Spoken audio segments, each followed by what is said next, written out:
Hello दोस्तों, आज मैं आपको एक ऐसी ट्रिक सिखाऊंगा। वो ट्रिक सीखने के बाद आप as a black point of view आप इजीली अपने ओपोनेंट को क्रश कर सकते हो, हरा सकते हो। तो आइए शुरुआत करते हैं। यहाँ पे वाइट अपनी गेम की शुरुआत करता है। E4 आपको सिंपली खेलना है। C5 उसको ओपन सिसिलियन डिफेंस भी बोलते हैं। और ये E4 खेलने के बाद ये बहुत ही स्ट्रॉन्ग ओपनिंग है। और यहाँ पे वाइट ज़्यादातर खेलता है D4 ताकि वो जो है वो दूसरा पॉन भी हमें सेक्रीफाइस कर रहा है वाइट। और यहाँ पे वाइट पूरी तरीके से सेंटर को भी कंट्रोल कर रहा है, तो ऑब्वियसली हम उसका ये पॉन कैप्चर कर देंगे। यहाँ पे वाइट एक और मूव खेल रहा है, वो है C3। हम वापस उसका पॉन कैप्चर कर देंगे। और फिर यहाँ पे वाइट खेल रहा है नाइट टेक C3।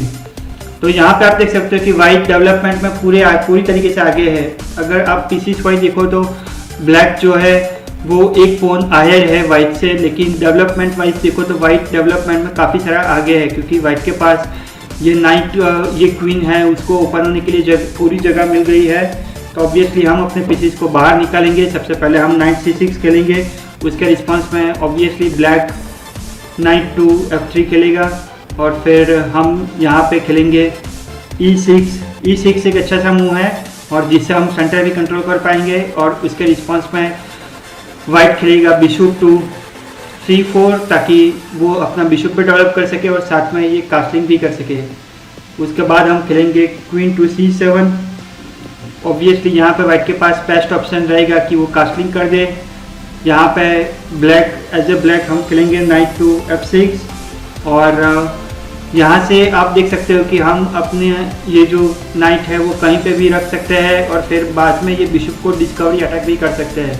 तो वहाँ यहाँ पे वाइट खेलेगा क्वीन टू A2 ताकि एक तरफ से वो अपना बिशप जो है उसको भी प्रोटेक्ट कर रहा है। यहाँ पे हम सीधा डायरेक्टली खेल देंगे नाइट टू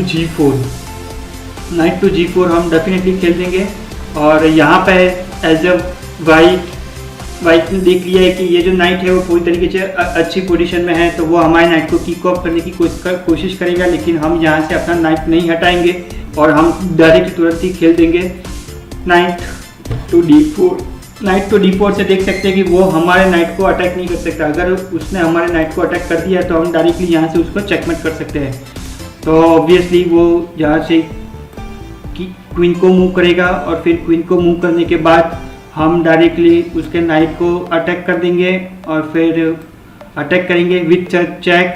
वो हमारे नाइट को मार देगा और फिर यहाँ से हम इजीली उसको चेकमेट कर सकते हैं।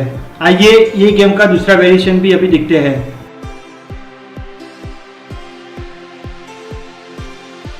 अगर वो यहाँ पे हमारे नाइट को किक ऑफ नहीं करता है और सिंपली रूक टू D1 खेल देता है ताकि ये जो रूक है वो ओपन फाइल में आ सके और फिर ये पूरी जो D कॉलम है उसको कंट्रोल कर सके, तो हम सिंपली यहाँ पे बिशप टू C5 खेल देंगे। बिशप टू C5 से आप देख सकते हो कि हम इनडायरेक्टली उसका ये जो पॉन है उसके ऊपर अटैक कर रहे हैं। तो ऑब्वियसली वो बिशप को एक्सचेंज करना चाहेगा। यहाँ पे वो खेल देगा बिशप टू E3 और फिर सिंपली हम उसके बिशप को मार देंगे और फिर उसे कंपलसरी हमारे बिशप को पॉन से मारना पड़ेगा। और यहाँ पे आप देख सकते हो कि वाइट के पास जो पॉन स्ट्रक्चर है वो पूरी तरीके से डिस्टर्ब पॉन स्ट्रक्चर है और यहाँ पे उसके पास 2 आइसोलेटेड पॉन भी है। और as a black point of view हमारे पास एक एक्स्ट्रा पॉन भी है और ये गेम फिर बाद में हम इजीली जीत सकते हैं।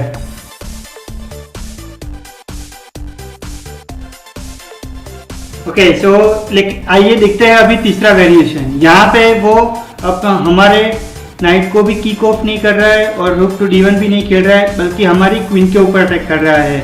तो यहाँ पे वो खेल रहा है नाइट टू B5 और फिर हम इजीली ये हमारी क्वीन को यहाँ पे खेल देंगे B8 ताकि ये जो पूरा डायगोनल है उससे हम ये पूरा डायगोनल कंट्रोल कर सके और इसके ऊपर हम चेकमेट का प्रेशर मेंटेन कर सके। फिर बाद में वो हमारे नाइट को किक ऑफ करने की कोशिश करेगा।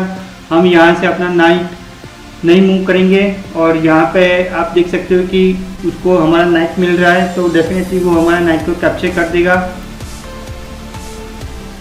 और फिर बाद में हम उसके पॉन को भी कैप्चर कर देंगे। और यहाँ पे अगर वो इसका नाइट यहाँ से मूव नहीं कर रहा है तो ऑब्वियसली हम यहाँ से उसका नाइट इजीली विन कर सकते हैं। अगर उसने नाइट मूव कर दिया तो फिर डायरेक्टली हम उसको चेकमेट भी कर सकते हैं।